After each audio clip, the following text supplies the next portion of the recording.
Classique. 7h30, 9h, la matinale de Radio Classique avec Guillaume Durand.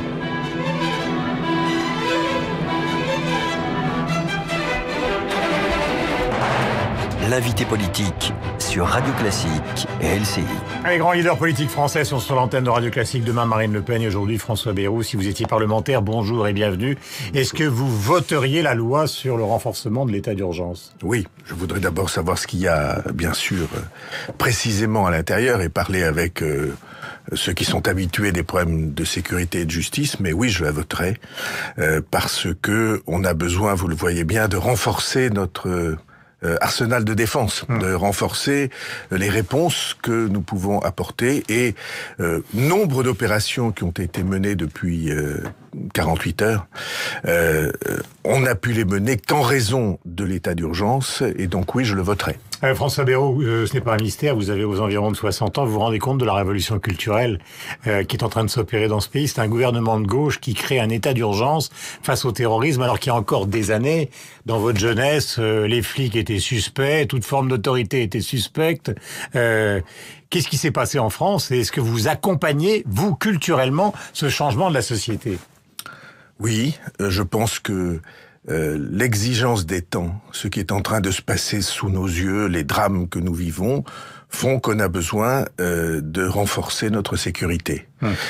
Et donc c'est notre 11 septembre. Et tout le monde le ressent, y compris pour sa famille. Vous aviez été frappé, comme tout le monde et comme moi, après Charlie, le jour des grandes manifestations, le 11 janvier, de ce que les jeunes applaudissaient les policiers.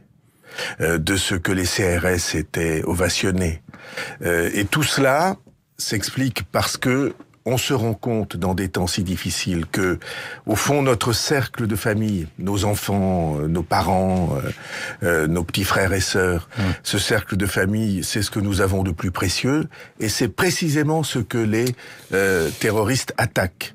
Et en face de ces attaques, tout le monde ressent un besoin de solidarité, un besoin de se serrer les coudes et le besoin d'avoir ou de rendre hommage à ceux qui font un travail formidable, ce qui s'est passé à Saint-Denis hier, et puis ce qui s'était passé à l'intérieur du Bataclan, le BRI, le RAID. C'est un travail formidable et qui nous permet d'être fiers d'avoir un État. On n'est pas, on vérifie là que nous ne sommes pas un pays décomposé. Nous sommes un pays où, année après année, nous avons réussi à bâtir un instrument pour défendre et protéger ceux qui sont les plus faibles en face de ceux qui sont des assassins en puissance et en acte. Je montrais le New York Times ce matin, le voici. Ce personnage qui est ici, il y a quand même un problème, puisque vous parlez de la communauté nationale, c'est qu'on a l'impression qu'il y a des failles dans le renseignement incroyables. Il habite la Belgique, il vient de Syrie, il circule par la Turquie, on ne sait pas s'il est dans la région parisienne actuellement, à l'heure où on parle, parce que c'est quand même un entretien politique qui se passe avec des gens qui circulent dans la région parisienne ou peut-être ailleurs, peut-être armés jusqu'aux dents et peut-être avec des bombes. Et vous voyez bien que la grande question, c'est l'échange des renseignements. J'ai été très frappé hier. Il y avait un article qui indiquait que l'État islamique avait désormais l'intention d'utiliser ce qu'ils appellent des frappes obliques.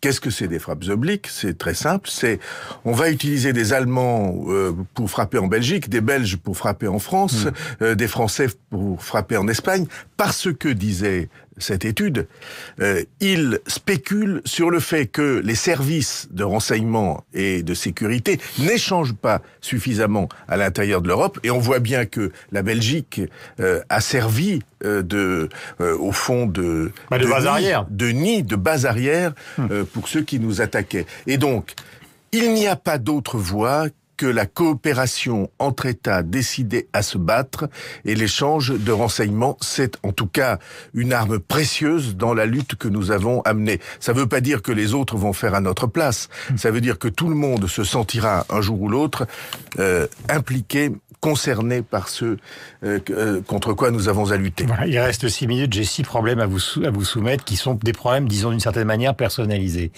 Hier, chez nos confrères d'Europe 1, Christiane Taubira répondait à des questions de Jean-Pierre Elkabbach OVH et visiblement elle était agacée parce qu'il se profilait en matière justement d'état d'urgence. Est-ce que c'est un problème, je dis pas politique, pour la société française que Christiane Taubira, qui semble-t-il, il faut être très prudent et ne pas l'accabler, qui semble-t-il est en désaccord total avec ce qui est en train de se faire? Oui, j'avais observé les visages pendant l'intervention du président de la République et il m'avait semblé en effet qu'il n'y avait pas une adhésion complète. Bon, si le ministre de la Justice n'est pas en accord avec ce qui se fait, elle s'en ira. La solidarité mais elle s'en gouvernementale... ira, ou d'après vous, elle doit partir étant donné la situation? Comme vous l'avez dit, on ne sait pas exactement ce qu'elle pense. C'est vous qui l'avez dit. Il appartient au président de la République et au Premier ministre de vérifier que le gouvernement est complètement solidaire et que le ministre de la Justice est en adéquation avec la politique de sécurité qu'il propose au pays. Autre question, la minute suivante.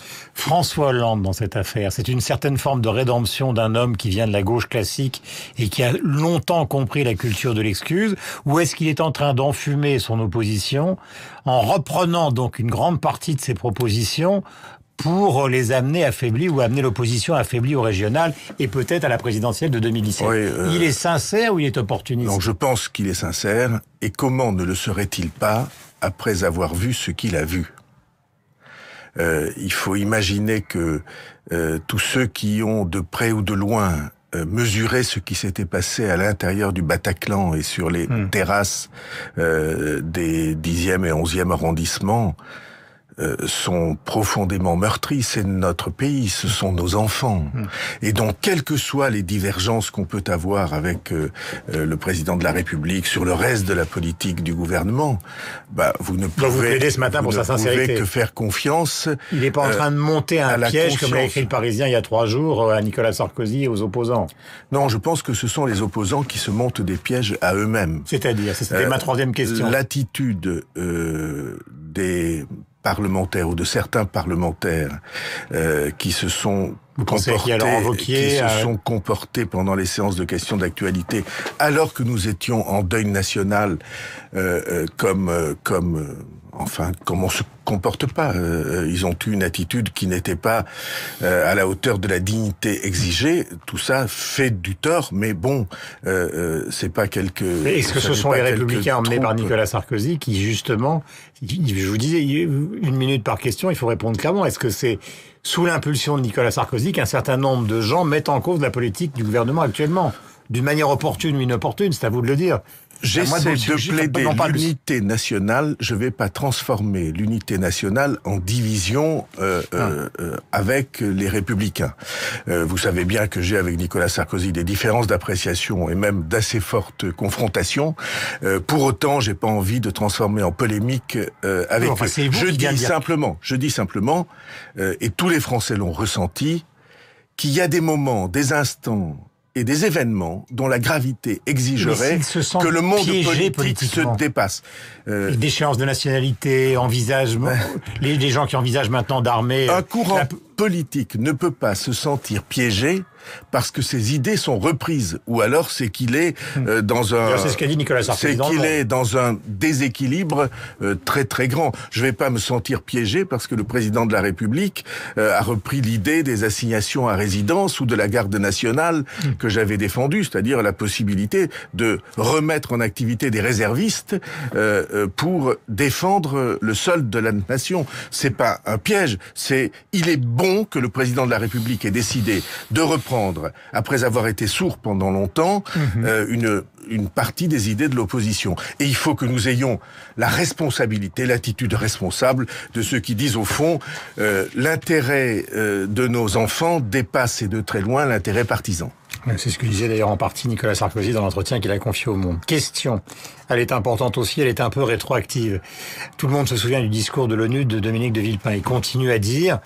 Et d'ailleurs, cet entretien, cette déclaration de l'ONU circule énormément sur Internet. On ne combat pas le terrorisme par la guerre, c'est un échec. Et évidemment, ce matin, quand on converse tous les deux, qu'est-ce qu'on voit? On voit que les bombardements n'ont jamais été aussi massifs et qu'il y a 33 djihadistes qui ont été tués. Donc les gens se disent, la coalition internationale bombarde Raqqa et Daesh, et il y a 33 morts, alors qu'à Paris, il y en a plusieurs dizaines. On est à pratiquement 150 morts. Est-ce qu'il n'y a pas quelque chose de bizarre dans cette intervention? Vous voyez, le grand piège pour des sociétés comme les nôtres, c'est que nous nous désarmions nous-mêmes. C'est que, et je suis sûr que les terroristes spéculent là-dessus, au lieu d'avoir un sentiment d'unité et de soutien à ceux qui, services de renseignement, gouvernement, défense nationale, ont des renseignements que nous n'avons pas, et prennent des décisions, je crois, justifiées. Au lieu d'avoir cette attitude de soutien a priori, et puis on vérifie après si on a eu raison ou pas, on commence par se diviser en disant mais ce sont rangerai mes lunettes, mais on peut quand même réfléchir. Mais on peut réfléchir. Une coalition internationale bombarde une petite ville syrienne, 33 morts. Alors je veux dire, je suis pas en train de faire l'apologie de la guerre et de la volonté qu'il y ait des gens qui soient martyrisés. Enfin, ça paraît quand même disproportionné. Je suis absolument persuadé que dans le souci d'éviter des victimes civiles au maximum, on cible des centres de commandement, des camps d'entraînement, et on fait ce qu'il faut pour éviter que, hélas, il y ait trop de victimes complètement extérieures au conflit et qui seraient des victimes de plus. J'ai une dernière petite question pour vous, François Bayrou. Est-ce que vous trouvez normal, dans la perspective des régionales, que Le Drian soit maintenu comme candidat chez lui en Bretagne et comme ministre de la Défense? C'est-à-dire que François Hollande ferait une exception à cause de la situation, contrairement à tout ce qu'il a déclaré depuis je ne sais pas combien de temps. Techniquement, on peut pas changer puisque les listes sont déposées et Il y a un problème, Le Drian? Non, je veux... Pas l'homme, mais... Non, je veux pas dire ça. Il y a des moments dans l'histoire des peuples où on est obligé de faire la différence entre ce qui est essentiel et ce qui est secondaire. Ce qui est essentiel aujourd'hui pour Monsieur Le Drian, c'est le ministère de la Défense nationale.